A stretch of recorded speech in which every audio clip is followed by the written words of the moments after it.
Hey, I'm Andy. If you don't know me, it's probably because I'm not famous.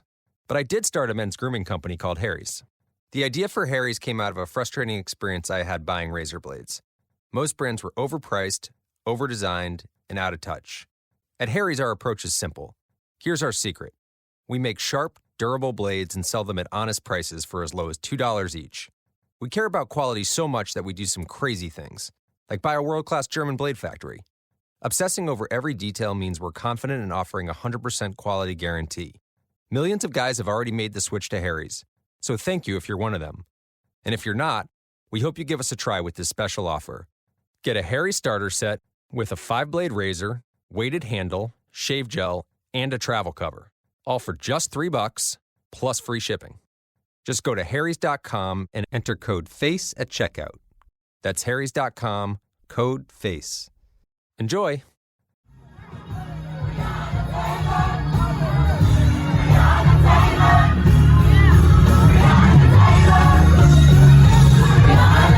This is Make It Plain. MIP With Masamela Matfumo. Mark Thompson. Make it plain. Get woke.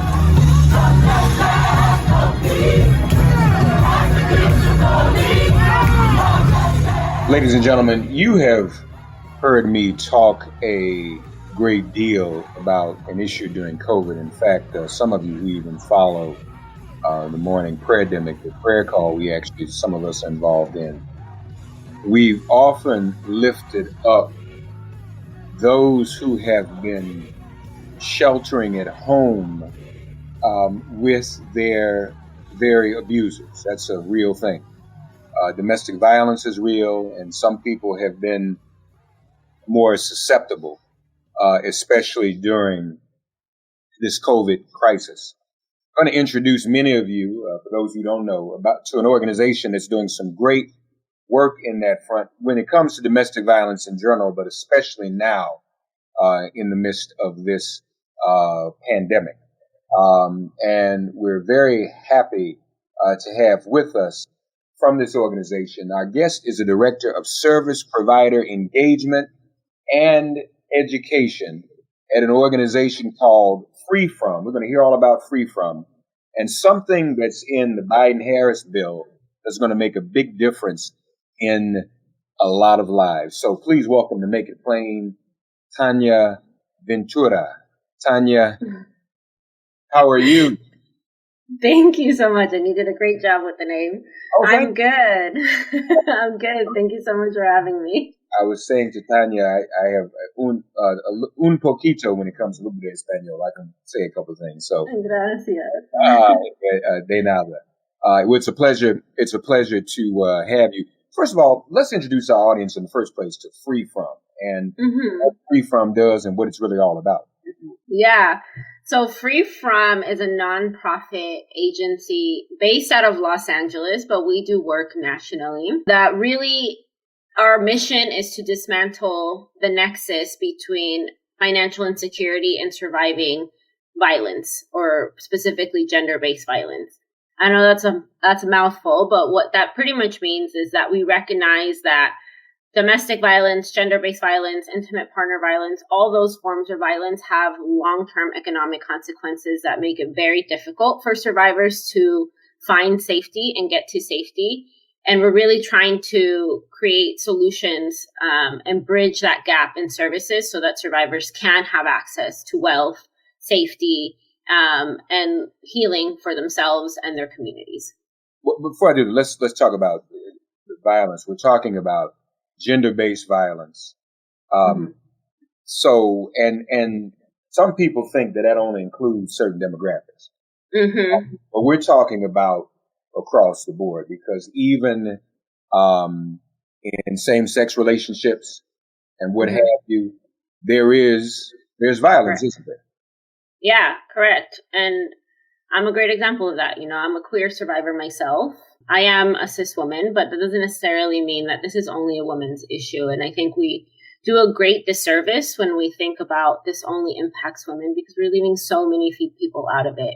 We're leaving men out, we're leaving trans folks out, people who are non-binary, and so on and so forth. So yes, you're correct. Gender-based violence means Honestly, I don't know. We need to come up with a better word for it, but it pretty much means any violence stemming from that can be gender or racial or sexual based violence from in that nature. But it's a sort of imbalance of power and control that happens in a lot of these violent situations. And part of that imbalance comes from finances or lack of finances, doesn't it? Mm-hmm. Correct. Yeah. And I think historically in the U.S., as a very capitalist nation, the way that our financial systems were created left out a lot of people out of wealth, out of access to money, out of access to savings, so on and so forth, housing. So when you are experiencing violence, that access gets even smaller. So you can lose your job, you can lose access to credit cards, you can lose your housing, your lifeline to community, and all those critical pieces. So it really is an economic issue. Yeah. And, I think the only knowledge some people have of this, people know the story of Tina Turner and how she left Ike. Mm-hmm. She tells a famous story. She only had a few dollars, or really some change, I think it was, in her pocket. And that's what FreeFrom is also seeking to do. In a lot of these situations, people can't escape, right, Tannia, because mm-hmm. they don't have the means to. They don't have any money, right? Mm-hmm. Correct.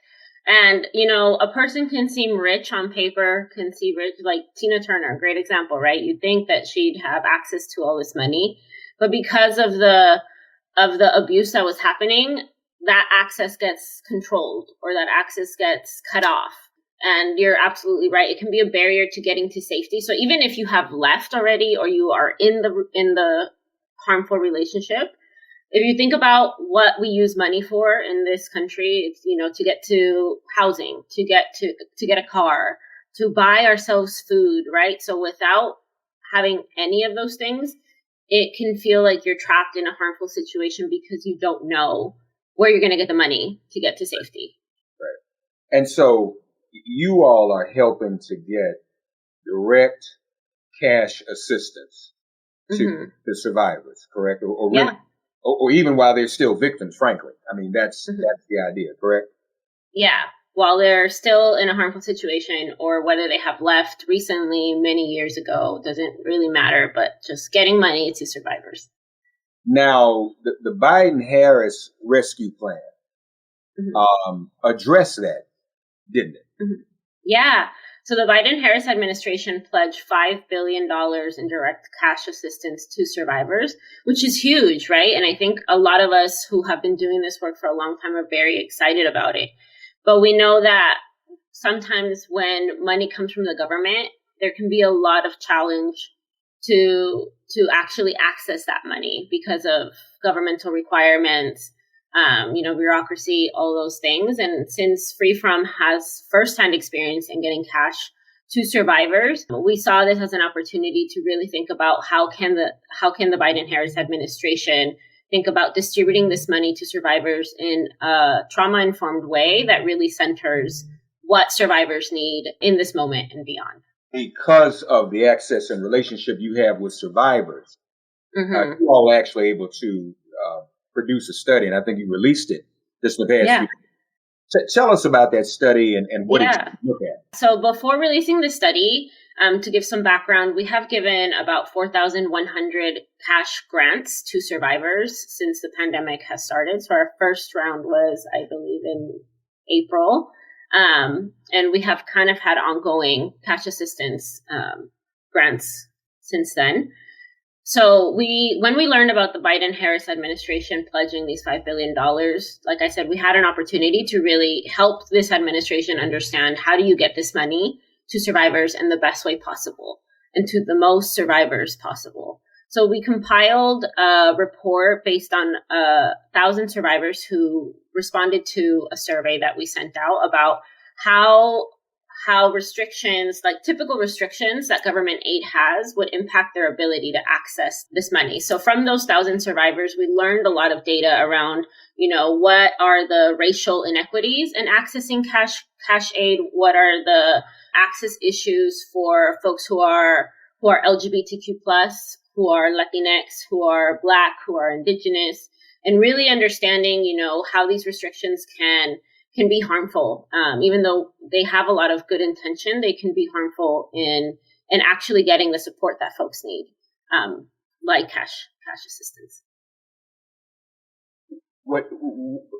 First of all, you all given cash assistance, you said over 4,000 people. Yeah. So when cash assistance is given to those in these domestic violence situations, is there a fixed number, a fixed amount that you give, or is it based on need and what people say they need? How does that work?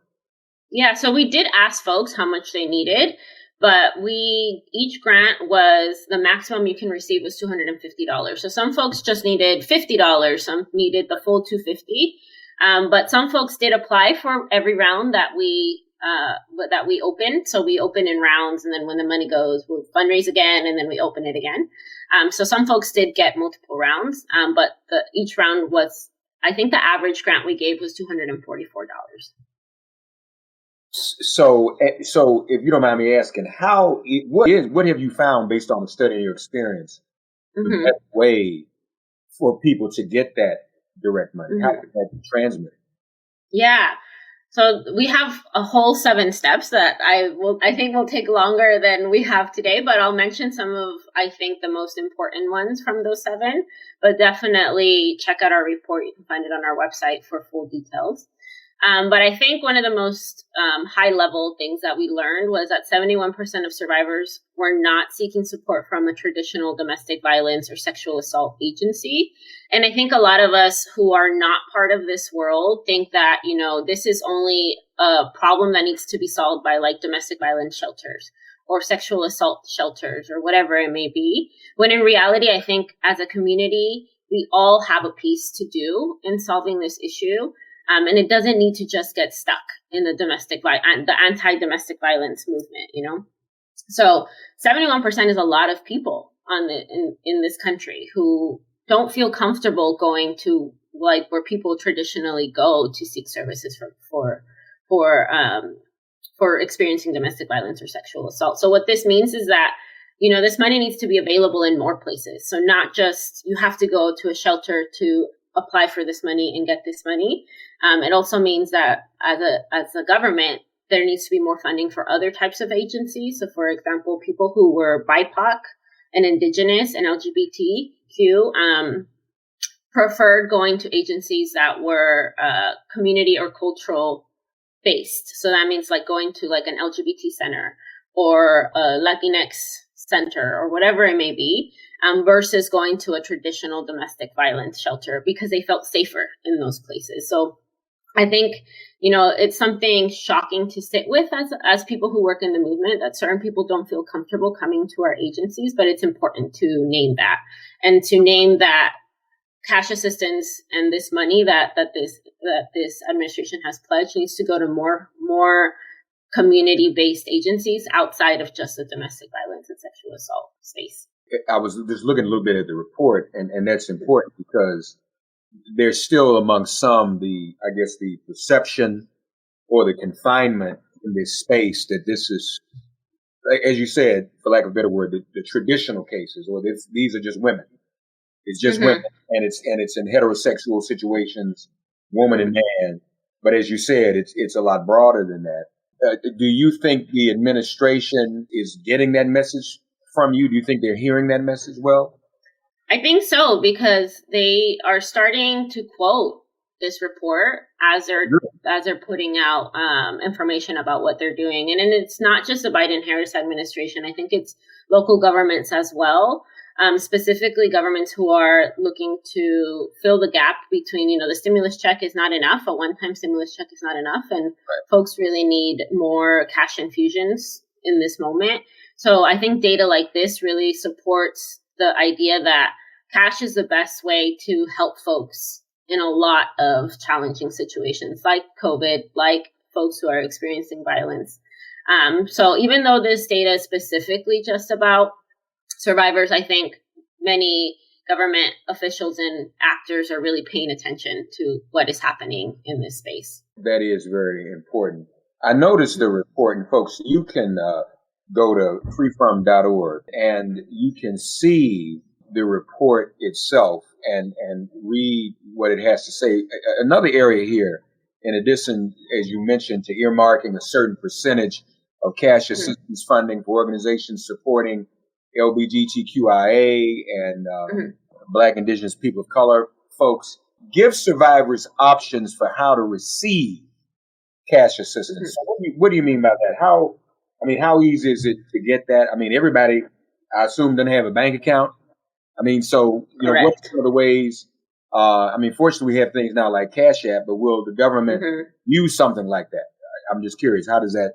And does FreeFrom do that? I mean, when you all are dispersing money, what are some of the ways you found most to get it to people? Yeah. So I think you hit on something really important that a lot of people aren't banked, right? And specifically survivors, a lot of the economic abuse that happens within traditional banking systems. So a lot of survivors don't have access to a safe bank account. And then we also learned that a lot of people who are BIPOC are more likely to not have access to a bank account than folks who are not BIPOC. So already there, we have an access issue, right, of who can access these traditional banking systems.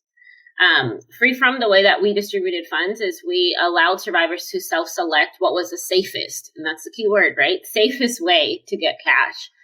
Because again, safety looks different for everybody. And we are not anybody to tell somebody like what method is the safest. They really are adults and they can make the best decisions for themselves. So we offered PayPal, we offered checks in the mail, we offered direct deposit, we offered Venmo, Cash App, JPay for folks who were incarcerated. We offered a variety of options because we know that safety is not a one-size-fits-all thing, and we really had to provide folks with a lot of options. Whether governments will do this or not is up in the air. So we hope that they listened. I think we learned a lot from the stimulus checks and how many survivors were coerced out of receiving their stimulus checks by the person that's causing them harm. So a lot of survivors, didn't get that stimulus check, or that stimulus check was stolen, or they never got to see it. Or they knew it was deposited into their bank account, but they never got to see it. So I think the government has a really important role in noticing the flaws that happen with the stimulus check in survivor populations, and really an opportunity to think about how can we safely get money to folks in a variety of different ways. More MIP after this message.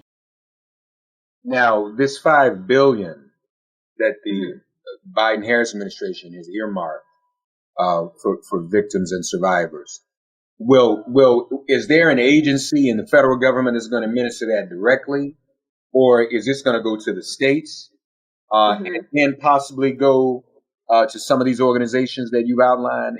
How does that? Do we know? I don't think we know that yet. And I think they're still figuring it out. I think right now it's just a pledge. And right now, that's why we put out these reports, because we're in a moment of planning, right? In a moment of strategizing. So we'll see what ends up happening.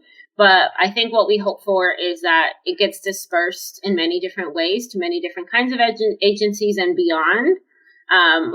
One shocking thing we learned is that survivors want to get this money directly from the government somehow, not necessarily have to go to an agency to apply for it. So I hope that they're listening and really starting to think about how can we diversify the way that we have done things in the past, because it's shown that it's not working. So that this money doesn't just end up sitting there and then next year they're like, we have to cut this budget, because that's what happens sometimes with this aid.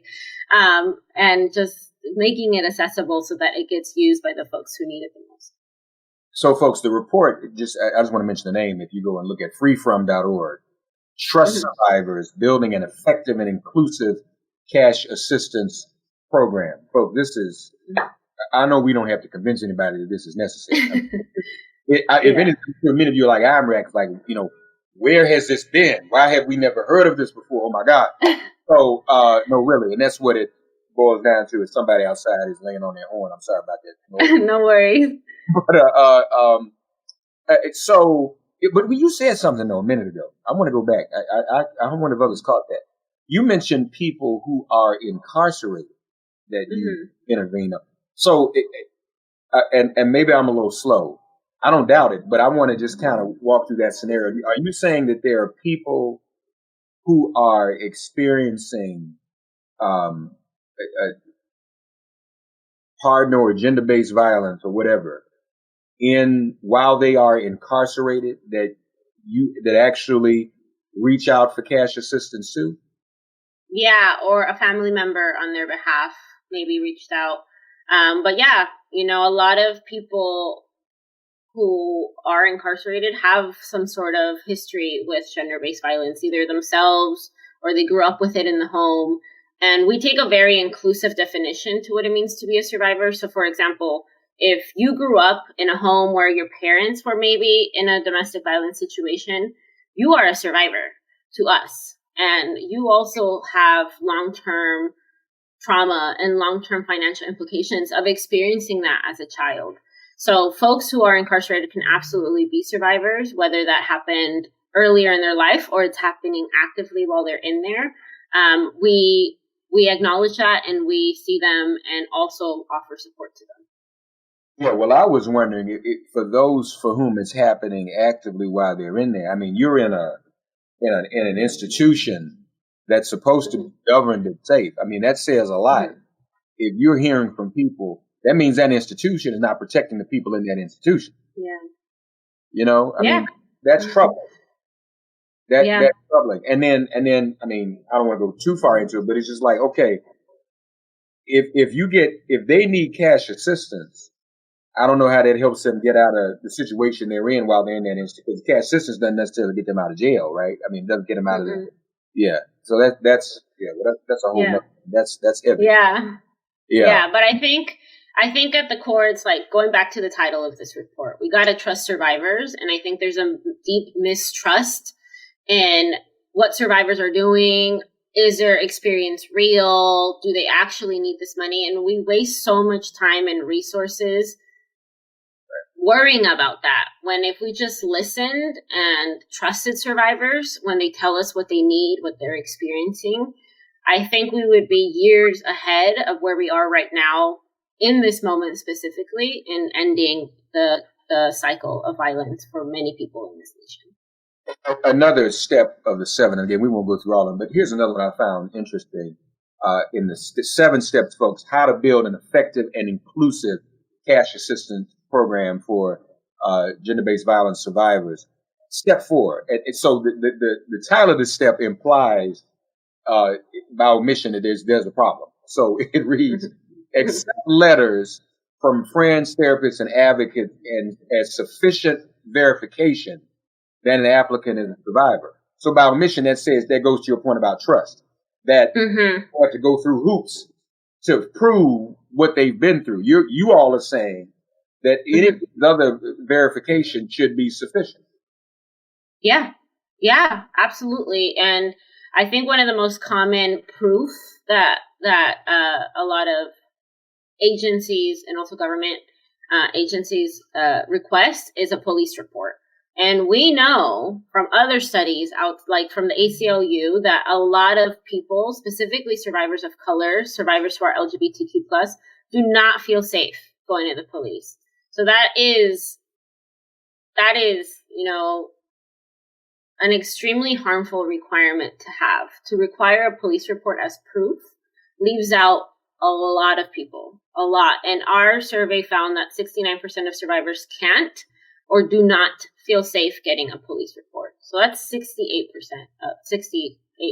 of all survivors can't or don't feel safe getting a police report. So we really got to think about, like, where does this need for proof come from?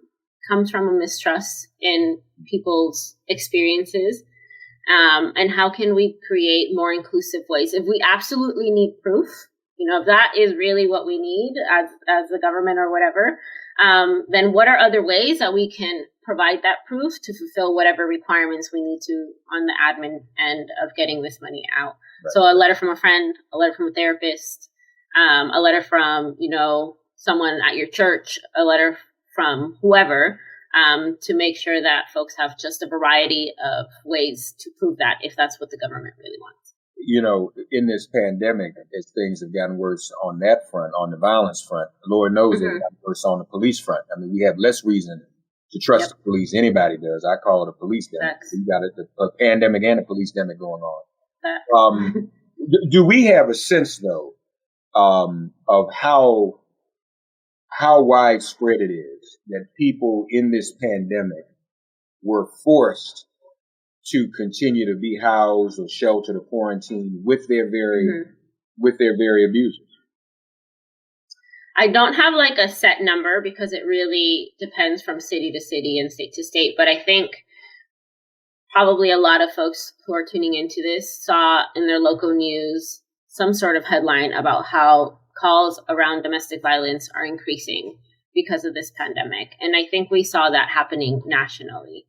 And at the same time, a lot of shelters and traditional domestic violence and sexual assault agencies had to close their doors because of the closures that were happening. So it's like domestic violence was rising and places to go were decreasing. So as you can imagine, that's just going to intensify and make situations more dangerous for survivors. Yeah. One other step I want to touch on, and that's this one, also revealing something by omission. Provide survivors with flexible, no strings attached support. By omission, some of these places got strings attached, don't they? Yep, they do. Quite a few. And I think, again, some of these are like well-intentioned, but we really got to ask ourselves, why do we want to put so many restrictions on money when it comes to survivors? So, for example, some places only give out gift cards to grocery stores. That's great. I'm sure somebody could really use groceries, but, I think there was somebody who provided a quote from this survey who was like, I live in a rural area where there are no grocery stores, so a gift card to a grocery store is not going to help me. Or there's some places where you can only use it if it's related to housing, per se. Or you could only use this money, or we have to write a check to whoever you're going to use.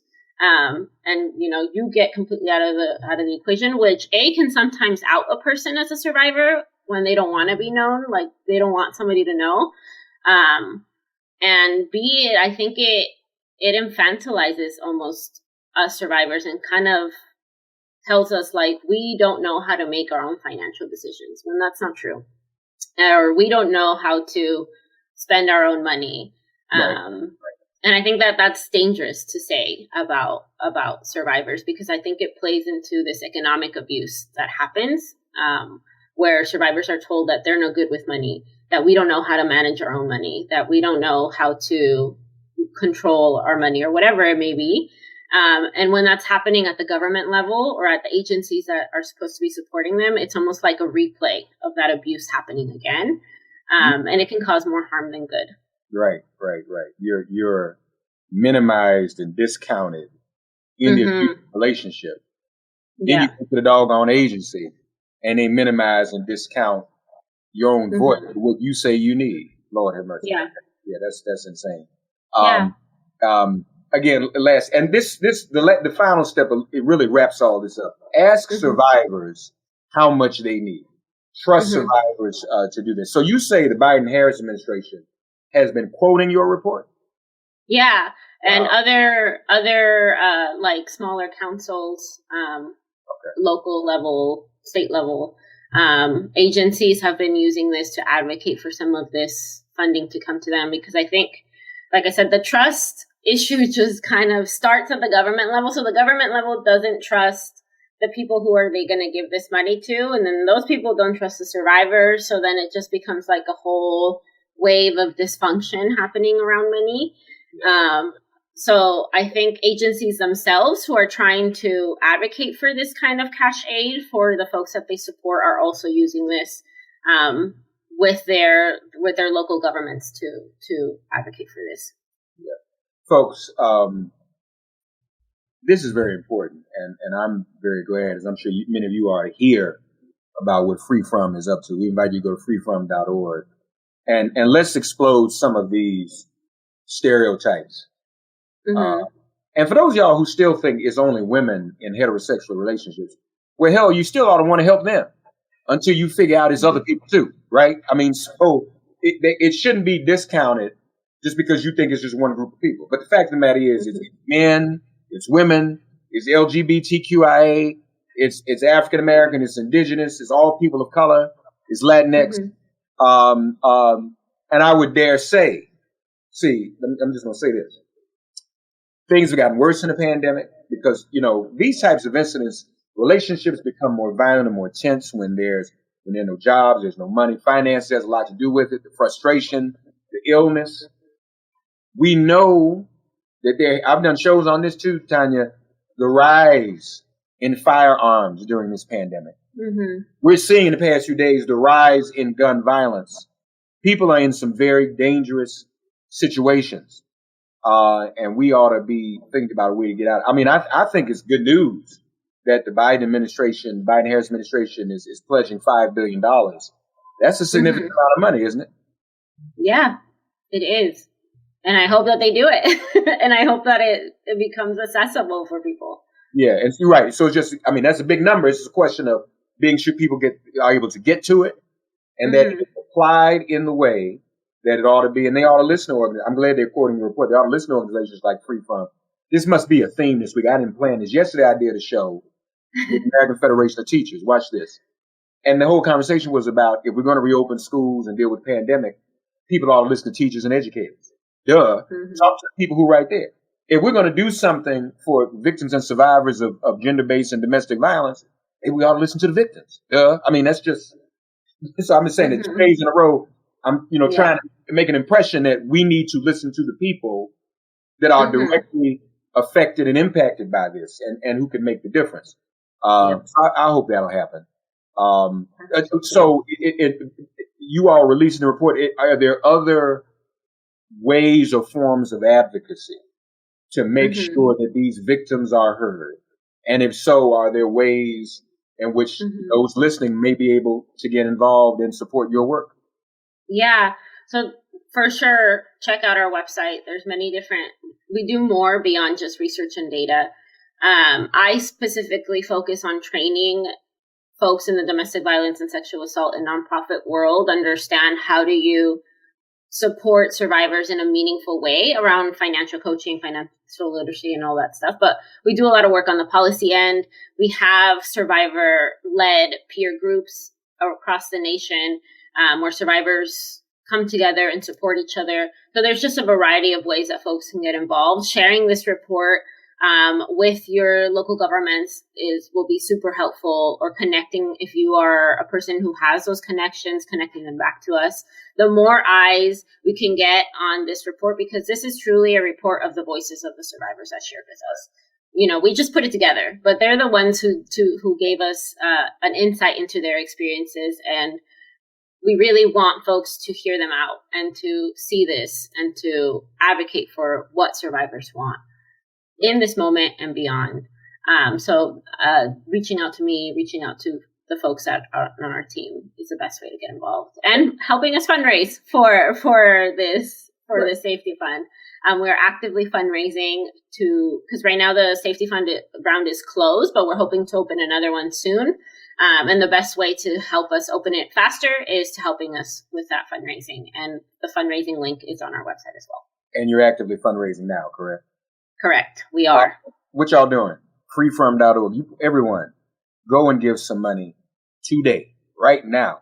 In fact, go to freefrom.org, because this is the money that will be necessary to help certain people get out of these situations. It's just that simple. So if you don't know what else to do at the moment, please go and give. Freefrom.org. That's very, very important. I'm going to continue to push that and encourage every one of you. And if you don't have a lot, give. You all accept small dollar donations, don't you? If thousands of people give small dollar donations, then that makes all the difference. You literally may be saving someone's life. And, as a minister for the past year, we've had this prayer call every morning, on social media. And I've always lifted up those, even though I don't even know anybody in this situation. Never met or talked to anyone in this situation, but I still lifted up those who were, it's the phrase I would use. We are praying for those sheltering at home with their abusers, because I just felt that in my spirit, Tannia, that, especially early last year when you literally could not leave the house. Well, how do we know people are safe in the place they stand in and they can't go anywhere? And Lord knows the psychology of domestic violence, and you talk yourself in and out of leaving all the time. Well, it's a pandemic. I can't leave now. I just better stay here.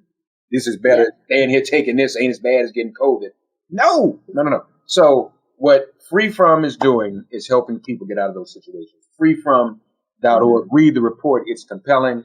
Tannia Ventura has been our guest. Now, if there's anything that this broadcast can do to help or be supportive in going forward, please let us know. Thank you. If there are, because you're right, the survivors are important. If there are survivors who want to talk publicly, even anonymously, we can make that happen. I think people need to hear when they're able to do it, what some people are faced with and how urgent it is. So you and others, whomever, we want to make this forum available for the work you do. Okay, Tannia? Thank you. Thank you. I really appreciate it, and well received. And we appreciate any support and for having us here today. No, it's not enough just to talk about stuff. We have to do stuff too. So Thank you. Folks, freefrom.org. Check it out. Share this broadcast. It's all on social media. Share with friends and family so they can know you can really make a difference. And I don't think there's been enough attention given to what people are facing, especially now in these in this pandemic, police-demic, and everything else. And now a pistol-demic with gun violence. It's probably going to get worse before it gets better. Let's save some lives. Let's do that, y'all. Vaccine is one thing, but we also need the vaccination or the salve of people helping in this way. This is his own vaccine to get people out of these situations. So, and then she's saying people stealing folks' stimulus check because that's one of the things, that the money pressure and the money manipulation. Folks stealing people's stimulus checks or getting the partner's stimulus check, they living off of it while they're abusing them. No. We got to do something about it. Yeah, we got to get the money back in the hands of survivors. That's right. Tannia, thank you, my friend. Thank you. Thank you for joining us. Folks, we're going to end this live. Tannia, hold on for a second. We're going to end this live, and then I'm going to talk to Tannia a little bit. But folks, don't forget, freefrom.org. Tell a friend. Tell everyone you know. Thank you. Thank you. Thanks for getting woke and listening to Make It Plain. Please remember to listen, like, subscribe, and wherever you get your podcasts, please give the show a 5-star rating. And please do spread the word. Let's all continue to pray for each other during this pandemic and this police-demic. If all hearts and minds are clear, it has been made plain.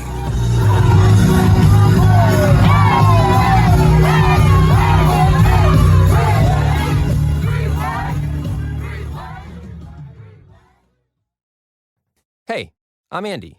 If you don't know me, it's probably because I'm not famous. But I did start a men's grooming company called Harry's.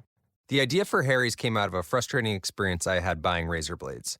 Most brands were overpriced, over-designed, and out of touch. At Harry's, our approach is simple. Here's our secret. We make sharp, durable blades and sell them at honest prices for as low as $2 each.